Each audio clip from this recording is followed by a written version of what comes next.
구약 성경 느헤미야 2장 17절 18절 17절 18절 두 절입니다. 다 함께 읽습니다. 후에 그들에게 이르기를 우리가 당한 곤경은 너희도 보고 있는 바라. 예루살렘이 황폐하고 성문이 불탔으니 자 예루살렘 성을 건축하여 다시 수치를 당하지 말자 하고, 또 그들에게 하나님의 선한 손이 나를 도우신 일과 왕이 내게 이런 말씀을 전하였더니 그들의 말이 일어나 건축하자 하고 모두 힘을 내어 이 선한 일을 하려 하매. 아멘. 리더는 기도하는 사람일 뿐만 아니라 리더는 결국은 말을 하는 사람이죠. 그리고 그 말이 결국은 사람을 죽이기도 하고 살리기도 하고, 그 말이 결국은 어떤 역사를 이루기도 하고 또 실패하기도 합니다. 성경을 보면 선생되는 것을 굉장히 두려워하라고 이야기하고, 할 수만 있으면 하지 말라고 이야기를 합니다. 그 이유를 말의 문제로 이야기하고 있습니다. 왜냐하면 말에 실수가 없는 사람은 없기 때문에. 그런데 말로 사람을 실족해 하고 했을 때 결국은 그것이 그 사람이 연자맷돌을 메고 바다에 던질 만큼 그만큼 그것은 큰 죄라고 이야기하고 있기 때문에 그만큼 사실 조심스럽고 어떤 의미에서 위험한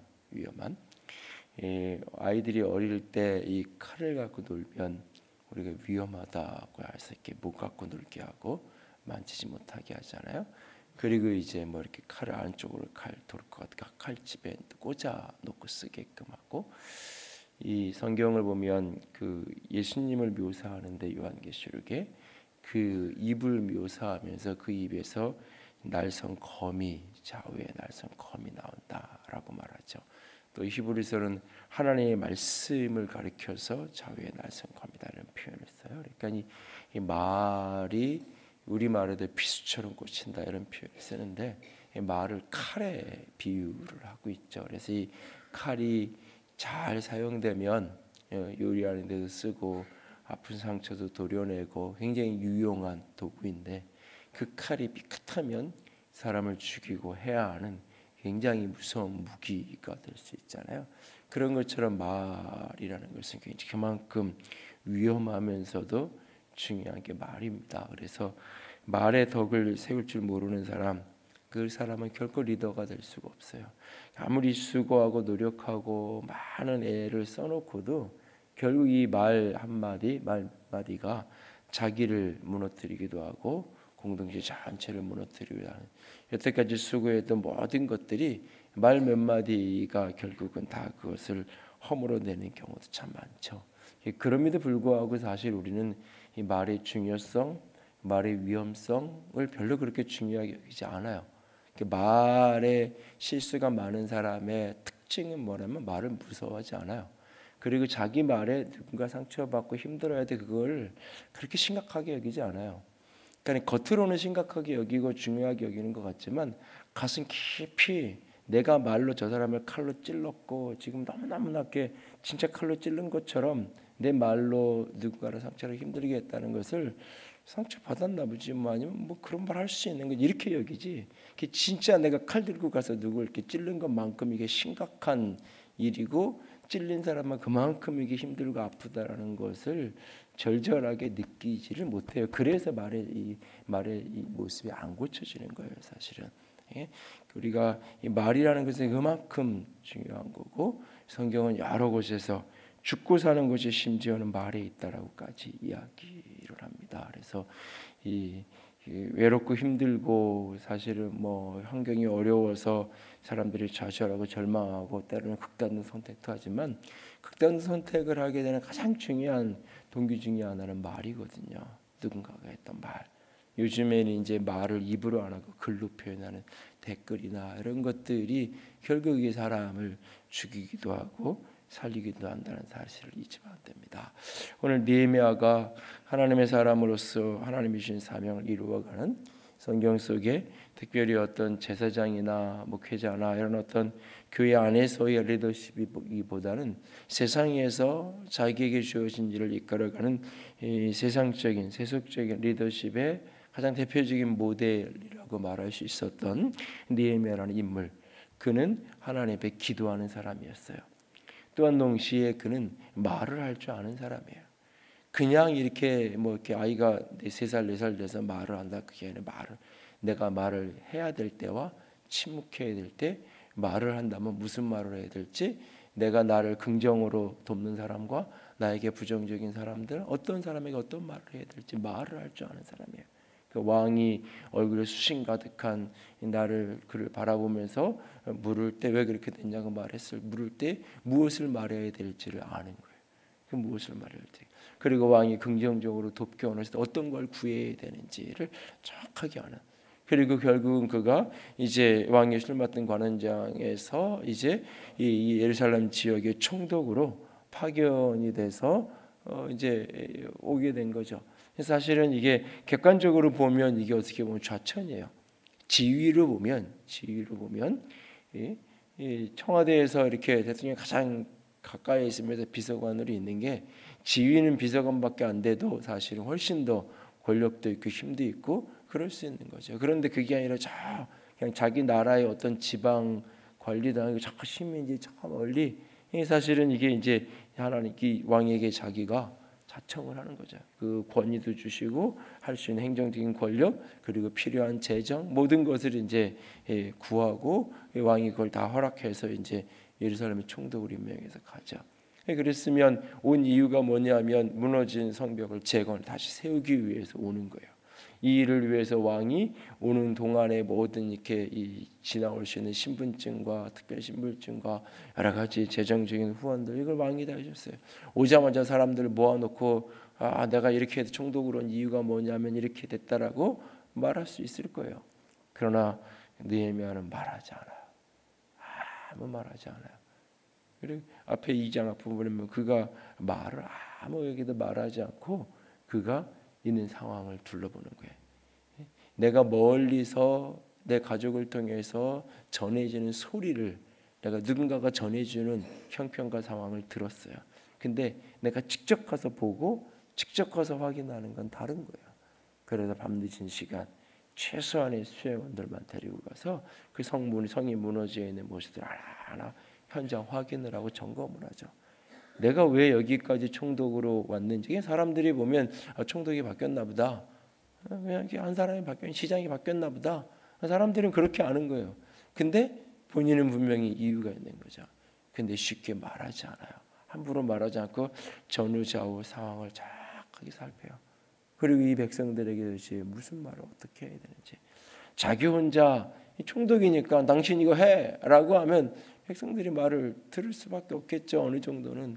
그런데 그렇게 해서 이 일은 될 수 있는 일도 아니고 그렇게 해서 해야 할 일도 아닌 거예요. 그러니까 침묵 속에 있는 상황을 다 살피고 들여다보죠. 그러니까 말할 줄 아는 사람은 생각할 줄 아는 사람이에요. 말할 줄 아는 사람은 침묵할 줄 아는 사람이에요. 내가 입을 떼야 될 때와 입을 닫고 있어야 될 때를 아는 사람이에요. 그 사람이 말을 할 줄 아는 사람이에요. 어떤 상황에서 내가 침묵하며 기다리며 바라봐야 되는지 바라봐야 돼요. 어떤 상황에서 내가 용기를 내서, 때로는 위험해도 내가 내뱉는 이 말이 나를 위기를, 내 스스로의 내 인생에 큰 위기를 자초할 말이라 할지라도 해야 할 말이라면 때로는 해야죠. 때로는 그 말이 누군가에게 비수가 꽂혀서 상처가 나도 해야 될 말은 해야 돼요. 상처를 내야 그 안에 있는 고름을 빼낼 수 있는 거예요. 상처를 내야 종양을 드러낼 수 있는 거잖아요. 그 상처를 때로는 내야 돼요. 그러니까는 이 말을 뱉는 것이 저 사람에게 상처가 될 거예요. 그래도 때로는 어떤 때는 해야 될 때가 있는 거예요. 왜? 그래야 그 생명을 살리는 거니까. 그러니까 상처 내는 게 두려워서 아무 말도 안 한다. 그럼 그냥 병들든지 문제가 되든지 그냥 무관심하게 내버려 두는 거니까 그건 또 아니죠. 그러니까 말을 해야 돼요. 그런데 그 말을 하는 사람은 결국은 침묵 속에서 내가 무엇을 말하고 무엇을 뱉어야 되는지를 깊이 돌아보고 생각할 줄 아는 사람.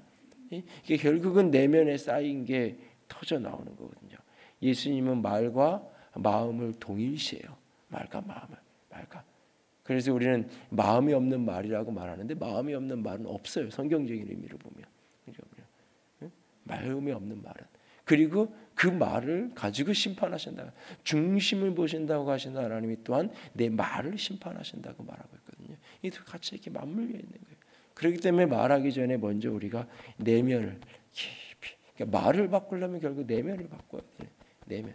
침묵 속에 무엇을 말해야지 깊이 생각했던 느헤미야처럼 말하는 사람은 먼저 침묵할 줄 알아야 돼요. 그리고는 그가 백성들에게 이제 17절에 보면 그 모든 상황을 확인한 다음에 이제 입을 떼서 이야기하기를 시작합니다. 그의 짧은 몇 마디 속에 이 짧은 문장으로 16절, 17절, 18절에 언급되지만 여기에 이제 많은 부연 설명들이 전후 좌우에 들어가 있었겠죠. 17절에 보면 예루살렘이 황폐하고 성문이 불탔으니 말을 하는데 첫 번째 무슨 말을 하느냐? 현실을 정확하게 확인시키죠. 우리가 만난 현실, 우리가 직면한 현실, 예루살렘이 황폐하고 성문이 불탔다. 그러니까 이 지금 직면에 있는 현실을 정확하게 예루살렘은 황폐했고 성문은 불탔고. 근데 만약에 현장 조사를 제대로 안 해서 형문은 불탄 게 아니라 문이 불탄 게 아니라 문은 그냥 이렇게 이제 부셔져 있고 불탄 거는 다른 집이 불타고 뭐 예를 들면 그럴 수 있어요. 근데 내가 보고서만 보고 이야기했다가 그걸 듣는 사람들이 이 성문은 불 안 탔는데 성문은 그냥 불 안 타고 부서진 건데 좀 떨어져 있는 건데 가서 이렇게 고쳐서 이렇게 만지면 다시 달 수 있는데 이게 틀린 사실이 아닌 이야기를 하게 되면 그 다음에 어떤 이야기를 하려고 그래도 이미 여기서 이렇게 마음이 다치는 거죠. 마음이 다치는 거고 사실은 이제 그 문제를 위한 준비도 대안을 마련하는 것도 대책을 마련하는 것도 엉뚱한 대책을 마련할 수밖에 없죠. 그러니까 이 사실을 정확하게 확인하고 그 사실에 부합한 요즘에 이제 팩트 체크 말이 이제 유명한 말이 됐는데 이렇게 사실에 부합한 말을 하는 사실을 정확하게 이야기하는. 두 번째는 그는 해야 될 일이 무엇인지 예루살렘 성을 건축하자. 예루살렘 성을 건축하자. 이 예루살렘이 황폐하고 이 도시 전체가 무너지고 성문이 불탔는데 다시금 이 성을 다시 우리가 건축하자. 무엇을 하기 위해서 지금 하자고 이야기하는 거지. 목표가 무엇인지, 우리가 지금 해야 될 일이 무엇인지, 같이 하기 원하는 이유가 무엇인지, 자기가 왜 여기를 왔는지 그 목적을 정확하게 사람들에게 진술을 하는 거예요. 그리고 세 번째는 그 일을 왜 해야 되는지, 다시 수치를 당하지 말자. 수치를 당하지 말자. 수치라는 것, 이 표현은 단순하게 창피를 당하고 조롱당하는 것을 넘어서서 결국 여러 가지 현실적인 이방인들과 이 사마리아 사람들과 여러 사람들에게 이 위협을 당하는 그런 현실적인 위협들이 다 내포되어져 있는. 왜 우리가 이 성을 건축해야 되는가, 세워야 되는가? 더 이상은 우리가 수치를 당하는 이 부끄럽고 수치스러운 이 삶을 우리가 청산하자. 이대로 우리가 이 일이 좀 힘들고 이 일이 좀 어렵고 이 일이 우리에게 많은 버거운 일이 될 수 있지만 그럼에도 불구하고 이 일을 감당할 때 우리는 더 이상 수치스럽지 않은 당당하고 자신감 있는, 그리고 우리가 이 주변 세력들로부터 우리가 당당하게 우리와 우리 자손들을 보호할 수 있는 그런 힘을 가질 수 있다. 수치를 당하지 말자. 왜 이 일을 하고자 하는지 이유를 정확하게 진술합니다. 그리고 이 일을 어떻게 해야 되는지, 이 일 속에 하나님이 어떻게 내가 왜 이 일을 하자고 이야기하는지 자기 간증을 담은, 어떻게 할 것인가라고 하는 문제 속에 자기 간증, 자기 경험, 자기에게 주신 하나님의 개인적인 메시지들을 이야기하기 시작해요. 18절에 보면 하나님의 손이 나를 도우신 일과 왕이 내게 이른 말을 전하였더니, 하나는 하나님의 하늘의 차원, 하나는 육적인 차원에서 어떻게 이 일을 해야 되는지, 이 일이 하나님이 시작하신 일이고 하나님이 도우실 거라는, 이 일을 위한 현실적인 필요한 재정들, 현실적인 모든 이런 것들을 왕이 어떻게 돕는다고 했는지, 어떻게 왕이 이 일을 할 수 있도록 뒤에서 이렇게 도와주겠다고 약속을 했는지, 그걸 하나님이 어떻게 나를 도와주셨는지, 내가 그렇게 이 성이 무너졌다고 불탔던 소식을 듣고 눈물로 기도할 때 하나님이 나를 높이셔서 왕의 가장 가까운 자리에 하나님이 나를 두셨고, 내가 이 일 때문에 근심하고 여러 가지 고민스러울 때 왕이 나를 보고 그대로 나를 어떻게 보면 제거하든지 하다못해 저 멀리 다른 부서로 좌천이라도 시킬 수 있는데 그렇게 하지 않고 왕이 친밀하게 자신을 어떻게 물어주었는지, 그리고 왕이 물을 때 내가 어떻게 이야기했고 어떻게 왕이 마음을 열어서 이 예루살렘을 오는 모든 통행 과정에서의 모든 통행증들, 필요한 것들, 필요한 재정들, 쉬운 예를 건축 허가 모든 걸 다 내주고 필요한 재료까지 다 공급해주는, 필요한 건 인력만, 일꾼들만 모으면 되는 거예요. 다시 이 이스라엘 백성들 이걸 하자라고 하면서 이렇게 돈부터 모으는 걸 시작해서 몇 년을 모아가지고 그 다음에 공사를 시작하는 게 아니라 건축 재료를 다 왕이 공급해 주니까 필요한 것들을 이제 사람들만, 일손들만 와서 하면 되는 거예요. 백성들의 마음만 움직이며 그 모든 필요를 이야기를 같이 하는 거죠. 하나님이 어떻게 도와주셨고 왕이 어떻게 이 일들에 대해서 이야기했는지, 자기가 경험한 이 일 속에서 만나는 자기 감정, 자기 고백, 더불어서 어떻게 이 일을 현실적으로 이게 막연한 그냥 꿈꾸는 막연한 어떤 이렇게 먼 미래에 몇십 년 후에 몇백 년 후에 이렇게 먼 미래에 그냥 막연히 우리도 좀 성이 제대로 된 성이 있으면 좋겠다라고 하는 막연한 기대, 언젠가 기회 되면, 언젠가 우리가 힘이 생기면 언젠가 하자, 뭐 이런 식의 이야기가 아닌 거예요. 뜬구름 잡는 듯한 막연한 이야기가 자기 간증을 하는 것인 동시에 현실적으로 이 일이 어떻게 진행되면 되는 것인지, 하나님이 어떻게 도우셨고 눈에 보이지 않는 하나님이 어떻게 당신의 선한 손으로 우리를 돕고 계시고, 그리고 현실적으로 왕이 어떻게 도와서 이 문제를 해결해 갈 수 있는지 이야기하는 거예요. 그 백성들이 보니까 현실들을 확인했고 우리가 가고자 하는 목표점이 이 무너진 성을 재건하는, 성을 건축하는 그 목표점, 왜 이 일을 해야 되는지, 그리고 이 일 속에 하나님이 어떻게 여기까지, 우리는 모르지만 오늘 저 느헤미야가 여기까지 저 말을 할까지 하나님이 어떻게 저 사람에게 일하셨는지, 그리고 현실 속에서 왕에게 통해서 어떻게 하나님이 이 문제를 해결해 가시는지 쭉 보는 거예요. 이제 남은 거는 내가 자원하면, 이제 남은 거는 내가 내 몸과 내 삶을 드리는 거예요. 그러니까 온 백성들이 같이 이야기하자. 그들이 스스로 말하는 거예요. 자기들끼리 야 우리 일어나서 해보자, 우리 일어나서 건축하자 라고 그들이 힘을 내서 그러니까 느헤미야는 백성들에게 힘을 내라고 말하지 않았죠. 언젠가도 제가 저희 아이, 막내 아이 이야기하면서 한번 이야기 드린 적이 있을 거예요. 힘을 내라고, 힘들어하는 애에게 힘내라고 얘기했을 때 얘가 좀 괜찮을 때는 그냥 스쳐들었을 거예요. 그때는 굉장히 힘들고 어려우니까 힘을 놔야지 그러면서 이렇게 문자가 왔는데, 그게 그 말이 그 아이가 진짜 이렇게 화가 나거나 뭔 일이 있을 때 진짜 이렇게 크게 소리 이렇게 치는 것 같은 그런 느낌. 그게 문자 한 줄인데 힘이 나야지. 어떻게 보면 가장 우리가 누군가를 위로한다고 말하지만 가장 위로가 안 되는 말 중, 답답한 말 중에 하나가 힘을 내라고 하는 말이지. 힘을 낼 수 있으면 냈죠 벌써. 그리고 누가 보기에 저 사람 힘 좀 내야 될 것 같아, 그런 처지에 안 있어요. 힘을 낼 수 있으면 이미 낸다고요. 힘을 내라고 말할 게 힘내게 도와주게 되는 거죠. 힘날 수 있게 밥을 사주든지 뭔가 힘날 수 있게. 그러니까 느헤미야의 지금 이 말은 힘내, 당신들이 힘내, 당신들이 힘내서 이런 것 좀 해야지. 이게 성도 이렇게 무너져 있는데 이런 것도 하나 정리 안 하고 뭐 하는 거야, 힘 좀 내서 이런 거 해야지. 이렇게 말하지 않았다는 거죠. 나는 지금 멀리 타향살이 있으면서도, 저 수상국이 멀리 있으면서도 이것 때문에 이렇게 울고 기도가 이렇게 하는, 당신들 기도도 안 하고 당신들 이렇게 무너져 있는데 대책도 안 세우고 이거 뭐 하는 거야, 힘 좀 내서 이거 해야지. 이렇게 말할 수 있잖아요. 답답하니까 말할 수 있잖아요. 네만 그렇게 말하지 않잖아요. 그 말을 들었는데 이 속에서 힘이 나는 거예요. 힘이 나는 거예요. 야 우리 같이 하자, 우리 같이 하자, 일어나서 건축하자. 힘이 나서 그들이 선한 일을 하려고, 선한 하나님의 일을 우리 같이 하자. 이 속에서 힘이 나는 거잖아요. 힘이 올라오는 거잖아요. 이게 리더죠.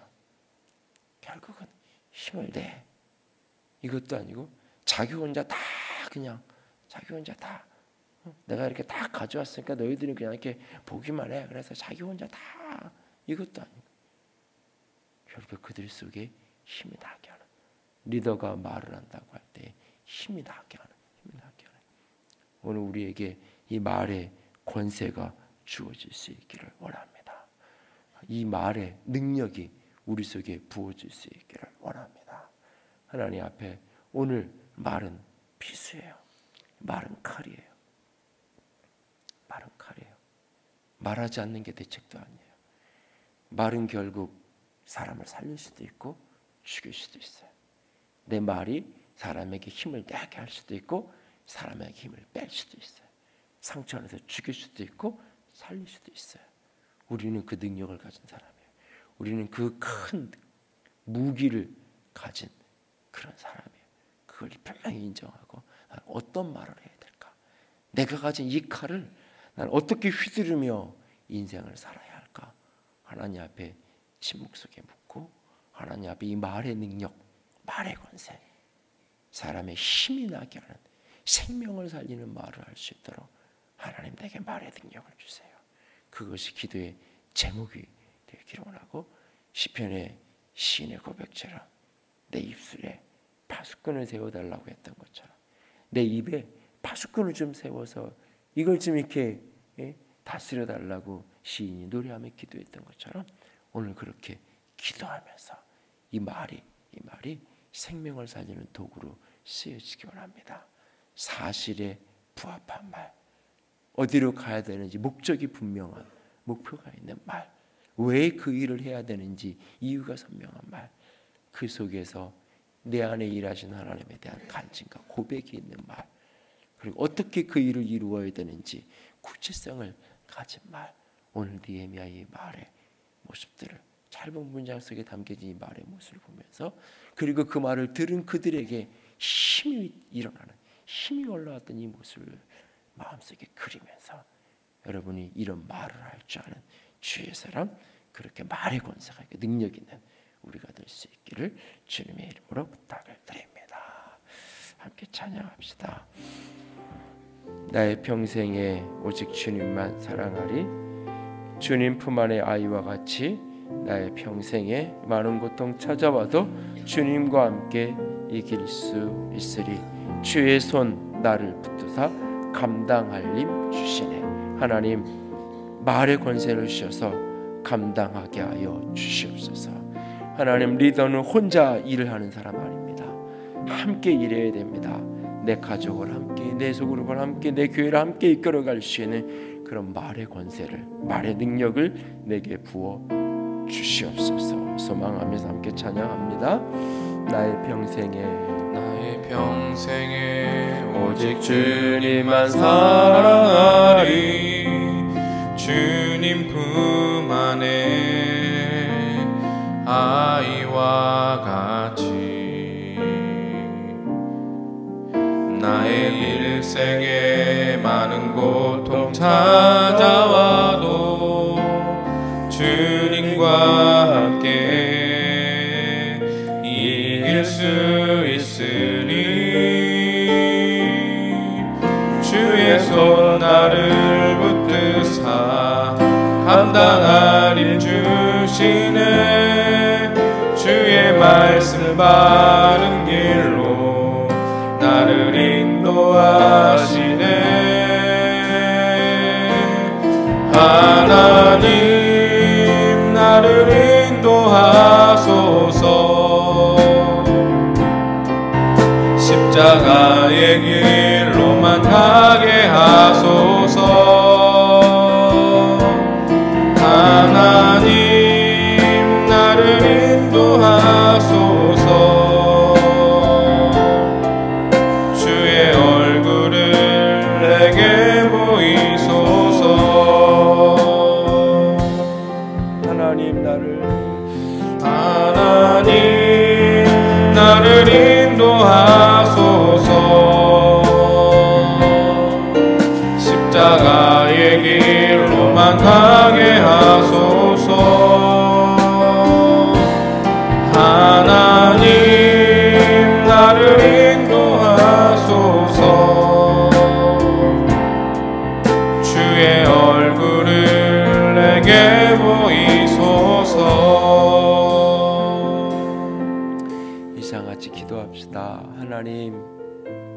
말의 능력이 있게 해주세요. 하나님, 내 입술에 파수꾼을 세워주세요. 내 말이 칼입니다.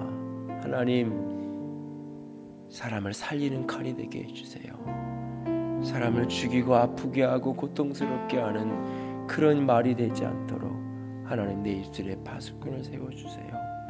내 말을 듣는 이마다 힘이 날 수 있는 그런 말, 내 말을 듣는 이마다 생명이 일어나는 그런 말을 할 수 있도록 말의 능력을 주세요. 말의 권세를 허락해 주세요.